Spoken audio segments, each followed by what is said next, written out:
नमस्कार मित्रों, ब्रह्मोस क्लासेस में आप सभी का स्वागत है। आज 14 नवंबर है, तो दिल्ली पुलिस का आज पहला एग्जाम था, जिसके ऑल शिफ्ट के तीनों शिफ्ट के जितने भी जीके जीएस के क्वेश्चन मिले हैं वो मैं आप सभी को कवर कराने वाला हूं। और पूरे क्वेश्चन बताए गए हैं, कोई भी क्वेश्चन ऐसा नहीं है कि किसी के द्वारा भी किसी प्रकार का क्वेश्चन बता दिया गया, वो आपके सामने हम करा दें। पहले उस क्वेश्चन को 2-3 जगह से देखा गया, इसके बाद जब उसकी पूरी पुष्टि हो गई है कि हाँ ये प्रश्न आया है 99% कहाँ ये प्रश्न ऐसा प्रश्न पूछा गया था, क्वेश्चन की थोड़ी लैंग्वेज चेंज होगी लेकिन जो पूछा गया था वो जानकारी पूरी होगी। तो मैं आपको बता देता हूँ कि जितने भी प्रश्न हैं वो आपके सामने जल्द से जल्द कवर कराने की कोशिश करूँगा। तो इससे आपके माइंड में एक आइडिया रहेगा कि जो भी आपकी आने वाली शिफ्ट में एग्जाम है इस प्रकार के क्वेश्चन पूछे जा रहे हैं या इन टॉप के क्वेश्चन आपके पूछे जा रहे हैं। तो चलिए बात करते हैं। आपको बता दें पहले प्रश्न की बात करते हैं। पहला प्रश्न क्या पूछा गया था, पूरे क्वेश्चन है इस प्रकार मैंने लिख लिए गए हैं, मैं आपके सामने करा देता हूँ। पहला क्वेश्चन आपसे पूछा गया कि मुक्केबाजी चैंपियनशिप 2023 का आयोजन कहाँ पर किया गया था। तो मुक्केबाजी चैंपियनशिप 2023 का आयोजन दिल्ली में किया गया था। ध्यान रखना, मुक्केबाजी चैंपियनशिप 2023 का आयोजन दिल्ली में किया गया था। प्लेइंग टू विन बुक मैं बोलते जा रहा हूँ, यदि आपको थोड़ी राइटिंग समझ में नहीं आए तो कल से राइटिंग पर भी ध्यान दिया जाएगा। प्लेइंग टू विन एक पुस्तक पूछी गई थी। प्लेइंग टू विन किसकी पुस्तक है, तो प्लेइंग टू विन पुस्तक साइना नेहवाल की है। पुस्तकों से प्रश्न पूछे जा रहे हैं तो आप पुस्तकें पढ़कर जाएं। किशन महाराज का संबंध किससे है, तो तबला से है। ध्यान रखना, किशन महाराज का संबंध तबला से है। चौथे खेलो इंडिया यूथ गेम्स पूछे गए थे। चौथे खेलो इंडिया यूथ गेम्स का आयोजन कहाँ पर हुआ है, ध्यान रखना। रोलैक्ट एक्ट कब आया, तो रोलैक्ट एक्ट 1919 में आया। ध्यान रखना, जिसे ना अपील ना दलील ना वकील का कानून कहा गया, जिसे काला कानून कहा गया।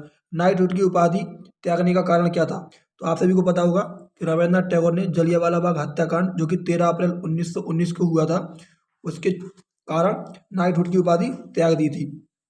अगला क्वेश्चन पूछा गया कि निम्न में से कौन सी अक्रिय गैस नहीं है, तो नाइट्रोजन ऑप्शंस में दे रखा था, तो नाइट्रोजन इसका आंसर करेक्ट हो जाएगा।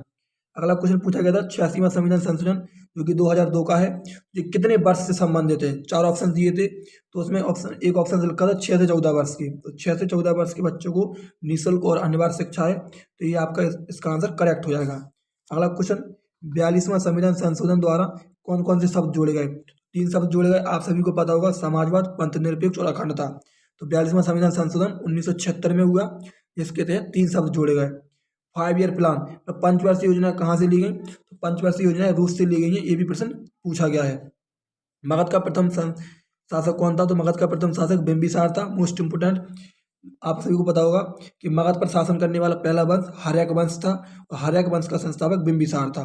ठीक है। ताज महोत्सव पूछा था, तो ताज महोत्सव उत्तर प्रदेश का है, उत्तर प्रदेश में मनाया जाता है। विधानमंडल में संयुक्त अधिवेशन कौन बुलाता है, जिस प्रकार आर्टिकल 108 के तहत संयुक्त अधिवेशन राष्ट्रपति बुलाता है, उसी प्रकार विधानमंडल में संयुक्त अधिवेशन राज्यपाल बुलाता है।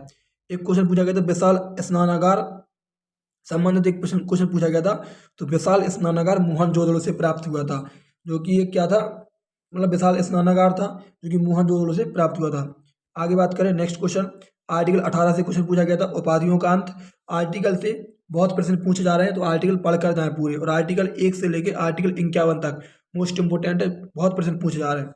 तो आर्टिकल 18 उपाधियों का अंत है। सिद्धि धमाल नृत्य कहाँ का है, तो गुजरात का है। सिद्धि धमाल नृत्य गुजरात का है। 2021 ओलंपिक में भारत के लिए पहला पदक किसने जीता, तो 2021 ओलंपिक में भारत के लिए पहला पदक जीता। पूछ रहे 2021 के ओलंपिक कहाँ पर हुए थे, तो टोक्यो जापान में हुए थे। भारत ने टोटल कितने पदक जीते थे, तो भारत ने टोटल 7 पदक जीते थे। भारत के लिए पहला पदक मीराबाई चानू ने जीता था। भारत ने 1 गोल्ड 2 सिल्वर और 3 कांस्य पदक जीते थे। ध्यान रखना, 1 गोल्ड 2 सिल्वर और 3 कांस्य जीते थे, ध्यान रखना। और पहला पदक मीराबाई चानू ने जीता था और गोल्ड नीरज चोपड़ा ने जीता था। आगे पूछे रहला पुस्तक किस भाषा में लिखी गई, तो आप सभी को पता होगा कि पागल बादशाह मोहम्मद बिन तुगलक के शासनकाल में मोरक्को से अफ्रीकी निवासी इब्न बतूता आया था, जिसके द्वारा कौन सी पुस्तक लिखी गई थी, रहला। लेकिन ये पूछा था कौन सी भाषा में, तो अरबी भाषा में। ध्यान रखना, रहला पुस्तक किस भाषा में है, तो अरबी भाषा में। फॉरवर्ड ब्लॉक की स्थापना सुभाष चंद्र बोस ने कब की थी, तो फॉरवर्ड ब्लॉक की स्थापना सुभाष चंद्र बोस ने 1939 में करी थी। प्रधानमंत्री गरीब कल्याण योजना कब की है, तो 2016 की है। हर शिफ्ट में योजनाओं से क्वेश्चन पूछा गया है। प्रधानमंत्री गरीब कल्याण योजना कब की है, 2016 की है। वैश्वीकरण के समय प्रधानमंत्री कौन थे? तो पीवी नरसिम्हा राव थे। 1992 में आप सभी को पता होगा कि वैश्वीकरण, उदारीकरण और निजीकरण, इसके उस समय प्रधानमंत्री पीवी नरसिम्हा राव थे। और आपसे पूछ रहे वित्त मंत्री कौन थे? तो वित्त मंत्री डॉक्टर मनमोहन सिंह थे। सर्वाधिक साक्षरता पूछी थी, तो राज्य की पूछे तो केरल है, और केंद्र शासित प्रदेश की पूछे तो लक्षद्वीप है, ध्यान रखना। अगला क्वेश्चन है, पंचवर्षीय योजनाओं का अधिकतर उद्देश्य क्या था? मतलब जितनी 12 पंचवर्षीय योजना हुई उनमें अधिकतर उद्देश्य क्या था? तो इसका अधिकतर उद्देश्य जो था वो बुनियादी ढांचा को मजबूत करना, मतलब किसी भी देश के बुनियादी ढांचा को मजबूत करना। नेक्स्ट क्वेश्चन है, आर्टिकल 44 में क्या है? तो आर्टिकल 44 में समान सिविल संहिता है, जो कि एकमात्र राज्य गोवा में लागू है, और उत्तराखंड ने इसको लागू करने की मांग करी। आर्टिकल 44 में समान सिविल संहिता है। आगे बात करें, आर्टिकल 39A में लिखा गया कल्याणकारी राज्य की बात। ऐसा क्वेश्चन दिया गया था कि किस आर्टिकल में कल्याणकारी राज्य की बात की गई है? तो ऑप्शन में दे रखे थे 39A, 44, 45, इस प्रकार। तो कल्याणकारी राज्य की बात आर्टिकल 39A में करी गई। पूछे कजरी नृत्य, तो कजरी नृत्य उत्तर प्रदेश और बिहार का है, लेकिन बच्चे बता रहे थे कि बिहार ऑप्शन में नहीं था, यूपी ऑप्शन में था, ध्यान रखना। तो कजरी नृत्य यूपी और बिहार का है, तो उत्तर प्रदेश इसका करेक्ट हो जाएगा। भारतीय ओलंपिक संघ के पहले अध्यक्ष कौन थे? तो JR टाटा थे। भारतीय ओलंपिक संघ की स्थापना 1928 में हुई थी। कब बनाया गया? भारतीय ओलंपिक संघ 1928 में बनाया गया, जिसके पहले अध्यक्ष JR टाटा थे। वर्तमान में पूछे इसकी पहली महिला अध्यक्ष वर्तमान में, तो PT उषा है। कौन है? वर्तमान में PT उषा है, और वो ही इसकी पहली महिला अध्यक्ष हैं। अगला क्वेश्चन, प्रधानमंत्री आवास योजना की शुरुआत 25 जून 2015 को हुई थी। देखो ये सेकंड शिफ्ट का है, पहली शिफ्ट में भी एक योजना पूछी गई और सेकंड शिफ्ट में भी एक योजना पूछी गई। तो प्रधानमंत्री आवास योजना की शुरुआत 25 जून 2015 से हुई थी। नेक्स्ट क्वेश्चन, जनधन योजना का उद्देश्य क्या था? तो जनधन योजना का उद्देश्य था जमा खाते खोलना। क्या था? जीरो बैलेंस अकाउंट, मेरा खाता भाग्य विधाता, ये इसकी टैगलाइन थी। तो ये भी याद रखना, ये भी पूछा जा सकता है। तो जनधन योजना का उद्देश्य मेरा खाता भाग्य विधाता टैगलाइन थी, और जमा खाते खोलना इसका उद्देश्य था। मयूर नृत्य किस नृत्य को कहते हैं? तो राई नृत्य को मयूर नृत्य कहते हैं, ये भी क्वेश्चन पूछा गया। राई नृत्य को मयूर नृत्य कहते हैं। गंगा की सहायक नदी पूछी थी, तो ऑप्शंस में यमुना दे रखा था, तो यमुना आपका करेक्ट हो जाएगा। RBI की स्थापना, तो RBI की स्थापना 1 अप्रैल 1935 को हुई थी। कब हुई थी? RBI की स्थापना 1 अप्रैल 1935 को हुई थी। पानीपत का प्रथम युद्ध पूछा था, लेकिन ये क्वेश्चन ये पूछा गया था कि पानीपत के प्रथम युद्ध में बाबर द्वारा किसको पराजित किया गया था? तो ध्यान रखना, पानीपत का प्रथम युद्ध 1526 में हुआ था। बाबर और इब्राहिम लोदी के बीच में हुआ था, जिसमें बाबर जीत गया था और इब्राहिम लोदी हार गया था।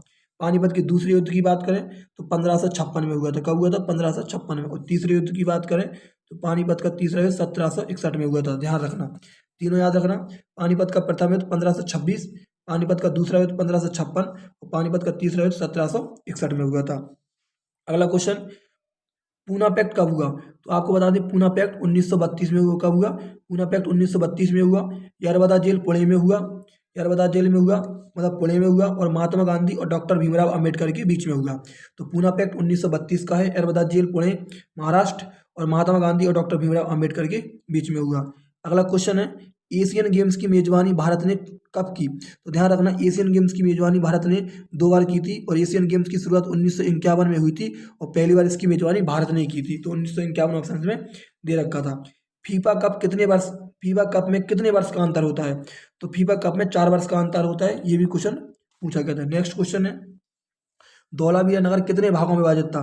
ध्यान रखना, धौलावीरा नगर 3 भागों में विभाजित था।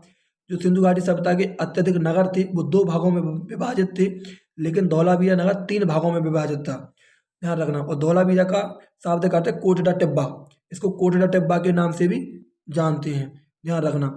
अगला क्वेश्चन पूछा था, सतनामी आंदोलन की शुरुआत कब हुई? तो सतनामी आंदोलन की शुरुआत 1820 में हुई, घासीदास ने शुरू किया था। सतनामी आंदोलन 1820 घासीदास ने शुरू किया था। सबसे बड़ा पादप कौन सा है? जो भी आपका साइकस वगैरह या सिकौआ वगैरह ऑप्शंस में दिया होगा वो आपका करेक्ट हो जाएगा। वैसे इसका आंसर सिकौआ हो सकता है, क्योंकि सबसे बड़ा पादप सिकौआ है, जो कि अमेरिका में स्थित है। सर्वाधिक जनसंख्या पूछी थी कि किस राज्य में है? तो सर्वाधिक जनसंख्या में आपको बता दूं, पहले नंबर पर उत्तर प्रदेश है, दूसरे पर महाराष्ट्र है, तीसरे पर बिहार है, चौथे पर पश्चिम बंगाल है। ठीक है, जो भी ऑप्शन में दिया होगा क्रम से, पहले नंबर पर यूपी में है, फिर महाराष्ट्र में, फिर बिहार में, फिर पश्चिम बंगाल में। सबसे ज़्यादा जनसंख्या इन राज्यों में है। और नेक्स्ट क्वेश्चन है, स्वराज मेरा जन्मसिद्ध अधिकार है, मैं इसे लेकर ही रहूंगा, किसका स्टेटमेंट है, किसका नारा है? तो बाल गंगाधर तिलक का नारा है। स्वराज मेरा जन्मसिद्ध अधिकार है और मैं इसे लेकर ही रहूंगा, बाल गंगाधर तिलक का। आगामी ओलंपिक मतलब 2024 के ओलंपिक कहाँ पर होंगे, तो पेरिस में होंगे, ध्यान रखना। ओलंपिक से प्रश्न पूछा जा रहा है तो आप पढ़कर जाएं। लिब्रा शब्द का संबंध किस खेल से है, तो लिब्रा शब्द का संबंध वॉलीबॉल से है, ये भी क्वेश्चन पूछा गया है। नेक्स्ट क्वेश्चन, रबी की फसल कौन सी है, निम्न में से कौन सी है, एक क्वेश्चन पूछा गया था, तो चना ऑप्शन में दिया था, चना आपका करेक्ट हो जाएगा। गरीब कल्याण योजना, देखो एक तीसरी शिफ्ट में भी एक योजना पूछी गई। गरीब कल्याण योजना की शुरुआत 2016 में हुई थी, ध्यान रखना। गरीब कल्याण योजना की शुरुआत 2016 में हुई थी। प्रसूति सहायता किस अनुच्छेद में है, तो प्रसूति सहायता अनुच्छेद 42 में है, आर्टिकल 42। हर शिफ्ट में आर्टिकल से क्वेश्चन पूछा जा रहा, तो प्रसूति सहायता आर्टिकल 42 में है। नेक्स्ट क्वेश्चन, मौर्य वंश की स्थापना चंद्रगुप्त मौर्य ने किसे मारकर की थी, तो आप सभी को पता होगा कि जब चंद्रगुप्त मौर्य ने मौर्य वंश की स्थापना घनानंद को मारकर की थी, वो किसकी सहायता से, तो आप सभी को पता होगा चाणक्य की सहायता से। किसकी सहायता से, चाणक्य की सहायता से। फास्टिंग फीस्टिंग के लेखक कौन है, एक ये बुक पूछी गई थी, फास्टिंग फीस्टिंग के लेखक तो अनीता देसाई है। कौन, अनीता देसाई। फास्टिंग फीस्टिंग के लेखक अनीता देसाई है। राष्ट्रपति और मंत्रिपरिषद के बीच की कड़ी कौन है, ये भी क्वेश्चन पूछा गया था, तो राष्ट्रपति और मंत्रिपरिषद के बीच की कड़ी प्रधानमंत्री को कहते हैं। फास्टिंग फीस्टिंग पुस्तक के लेखक अनीता देसाई है। मुखोटा नृत्य पूछा था, तो मुखोटा नृत्य अरुणाचल प्रदेश का है। मुखोटा नृत्य कहाँ का है, तो मुखोटा नृत्य अरुणाचल प्रदेश का है। नेक्स्ट क्वेश्चन, एलोरा में कितनी गुफाएं, जो एलोरा महाराष्ट्र है, वैसे एलोरा की गुफाएं महाराष्ट्र में है, तो इसमें कितनी गुफाएं, संख्या पूछी थी 34 गुफाएं, ध्यान रखना। संसदीय शासन प्रणाली कहाँ से ली गई, तो ब्रिटेन के संविधान से ली गई। संसदीय शासन प्रणाली ब्रिटेन के संविधान से ली गई। योजना आयोग संबंधित एक क्वेश्चन था, जो भी आपसे पूछा हो, या योजना की स्थापना पूछी थी, या योजना के अध्यक्ष कौन होते, तो प्रधानमंत्री होते। योजना आयोग के स्थान पर कौन काम कर रहा, तो नीति आयोग काम कर रहा। नीति आयोग की स्थापना पूछे तो 1 जनवरी 2015 को हुई थी, ध्यान रखना, पढ़ के जाना। नेक्स्ट क्वेश्चन था, झाली नृत्य। झाली नृत्य हिमाचल प्रदेश का है, कहाँ का, झाली नृत्य हिमाचल प्रदेश का है। पूछे भजन सोपारी का संबंध, ये भी क्वेश्चन पूछा गया था, तो भजन सोपारी का संबंध सूफिया घराने से है, ध्यान रखना। भजन सोपारी का संबंध सूफिया घराने से है। ये क्वेश्चन थोड़ा क्लियर नहीं है, एक कुछ बच्चे बताए थे कि पूछा गया, कुछ कहते नहीं पूछा गया, लेकिन फिर भी देख लीजिए। सत्यमेव जयते कहाँ से लिया गया, तो मुंडकोपनिषद से लिया गया। सत्यमेव जयते मुंडकोपनिषद से लिया गया, ये भी क्वेश्चन पूछा गया था। हाईकोर्ट की रिट पूछी थी, हाईकोर्ट किस आर्टिकल के तहत रिट जारी करता, तो हाईकोर्ट आर्टिकल 226 के तहत रिट जारी करता 6 प्रकार की। सुप्रीम कोर्ट 5 प्रकार की रिट जारी करता आर्टिकल 32 के तहत, लेकिन हाई कोर्ट आर्टिकल 226 के तहत 6 प्रकार की रिट जारी करता। संविधान का अंतिम व्याख्याकार कौन है, पूछे आपसे कि संविधान का अंतिम व्याख्याकार कौन है, संविधान का अंतिम व्याख्याकार सुप्रीम कोर्ट है। संविधान संशोधन की प्रक्रिया कहाँ से ली गई, संविधान संशोधन की प्रक्रिया दक्षिण अफ्रीका से ली गई, ये भी क्वेश्चन पूछा गया था। एक सुप्रीम कोर्ट में न्यायाधीशों की नियुक्ति कौन करता है, या किस आर्टिकल के तहत करता है, ऐसा क्वेश्चन पूछा गया था। तो अगर आर्टिकल पूछे तो आर्टिकल 124 हो जाएगा, और कौन करता है तो राष्ट्रपति इसका आंसर हो जाएगा, जो भी पूछा गया होगा। लेकिन सुप्रीम कोर्ट में न्यायाधीशों की नियुक्ति इस संबंधित क्वेश्चन पूछा गया था। लोकसभा में एससी के लिए आरक्षित सीट कितनी है, मतलब अनुसूचित जाति के लिए कितनी सीटें हैं लोकसभा में, तो 84 सीट है। और अनुसूचित जनजाति के लिए पूछे तो 47 सीट है, दोनों याद रखना। लोकसभा में एससी के लिए आरक्षित सीट 84 है और एसटी के लिए 47 है। और ये क्वेश्चन बहुत अच्छा पूछा गया था कि 2001 की तुलना में 2011 जो जनगणना हुई, 2001 की तुलना में 2011 की जनगणना में हिंदुत्व वृद्धि दर कितनी हुई, तो ध्यान रखना, हिंदुत्व वृद्धि दर 20% हुई। कोणार्क मंदिर कहाँ पर स्थित है, तो वैसे आप सभी को पता है कोणार्क मंदिर, कोणार्क का सूर्य मंदिर उड़ीसा में स्थित है। गंगवंश ने बनवाया था, लेकिन उड़ीसा ऑप्शंस में नहीं दे रखा था। ऑप्शंस में दे रखे थे बंगाल की खाड़ी, अरब सागर, हिंद महासागर, मन्नार की खाड़ी। तो ध्यान रखना, उड़ीसा किस साइड पड़ता, बंगाल की खाड़ी साइड, तो इसका आंसर बंगाल की खाड़ी करेक्ट हो जाएगा। आगे बात करते हैं, हरिप्रसाद चौरसिया का संबंध किससे है, तो हरिप्रसाद चौरसिया का संबंध बांसुरी से है। हरिप्रसाद चौरसिया का संबंध बांसुरी से है। सेबी का अधिनियम, सेबी की स्थापना नहीं पूछी थी, स्थापना पूछता तो 1988 हो जाती, क्योंकि इसकी स्थापना पहले हुई, अधिनियम बाद में आया था। तो सेबी की स्थापना 1988 में हुई और सेबी का अधिनियम 1992 में आया। क्रिप्स मिशन पूछा था, तो क्रिप्स मिशन मार्च 1942 में आया, सर स्टेफर्ड क्रिप्स द्वारा आया था। क्रिप्स मिशन मार्च 1942 में आया। खेलो इंडिया यूथ गेम्स में फर्स्ट रैंक किसकी है, तो खेलो इंडिया यूथ गेम्स में फर्स्ट रैंक महाराष्ट्र की है। और दूसरे नंबर पर कौन है, तो मेजबान मध्य प्रदेश है, क्योंकि इस बार खेलो इंडिया यूथ गेम्स की मेजबानी मध्य प्रदेश ने करी, तो दूसरे नंबर पर मध्य प्रदेश है और पहले नंबर महाराष्ट्र है। एक पुस्तक पूछी गई थी कि मीन कैंप किसकी पुस्तक है, तो हिटलर की पुस्तक है, मोस्ट इंपोर्टेंट। मीन कैंप किसकी पुस्तक है, तो हिटलर की पुस्तक है। A long walk to freedom ये किसकी पुस्तक है, तो नेल्सन मंडेला की पुस्तक है, ये भी पूछा गया था। A long walk to freedom, जो दक्षिण अफ्रीका के पूर्व राष्ट्रपति रह चुके हैं। तो मीन कैंप पुस्तक हिटलर की है। A long walk to freedom पुस्तक नेल्सन मंडेला की है। आगे बात करते हैं, एक क्वेश्चन पूछा गया था, द्रोणाचार्य पुरस्कार किसको दिया जाता है? द्रोणाचार्य पुरस्कार जो खेल के कोच रहते हैं उनको दिया जाता है, लेकिन कोच ऑप्शन में नहीं दिया तो गुरु दिया था, तो गुरु हो जाएगा इसका आंसर। अगला क्वेश्चन है, साओ जाओ नृत्य, साओ जाओ नृत्य पूछे या साओ जाओ फेस्टिवल पूछे, दोनों का आंसर गोवा होगा। तो साओ जाओ नृत्य गोवा का है। एक क्वेश्चन फिर दोबारा रिपीटेड क्वेश्चन था कि 42वें संविधान संशोधन द्वारा 1976 में कौन से शब्द जोड़े गए? तो ऑप्शन में अकेला पंथ निरपेक्ष दे रखा था, तो ये आपका करेक्ट हो जाएगा। सूर्य के प्रकाश से कौन सा विटामिन प्राप्त होता है? तो विटामिन डी प्राप्त होता है। सूर्य के प्रकाश से कौन सा विटामिन मिलता है? तो विटामिन डी। पारो तरोज किस देश का त्योहार है? एक क्वेश्चन इंपोर्टेंट है। पारो तरोज तो भूटान का त्योहार है, ध्यान रखना। पारो तरोज किस देश का त्योहार है? तो भूटान का है। अश्वघोष किसके दरबारी थे? तो अश्वघोष कनिष्क के दरबार में रहते थे। अश्वघोष की पुस्तक का नाम है बुद्धचरित्र। बुद्धचरित्रम के लेखक अश्वघोष हैं और अश्वघोष कनिष्क के दरबार में रहते थे। आगे बात करें, एक क्वेश्चन पूछा गया, मृणाली साराभाई का संबंध किससे है? तो मृणाली साराभाई का संबंध वैसे भरतनाट्यम और कुचिपुड़ी से है, लेकिन भरतनाट्यम ऑप्शन में दे रखा था। मृणाली साराभाई का संबंध भरतनाट्यम और कुचिपुड़ी से है, लेकिन भरतनाट्यम ऑप्शन में दे रखा था, तो भरतनाट्यम करेक्ट हो जाएगा। बौद्धवाद के प्रचार के लिए भाषा कौन सी थी? मतलब सीधी बात कि बौद्ध धर्म में कौन सी भाषा बोली जाती थी? तो बौद्ध धर्म के प्रचार प्रसार के लिए प्राकृत भाषा का यूज किया जाता था। और जैन का पूछे बौद्धवाद के, ये गलत है।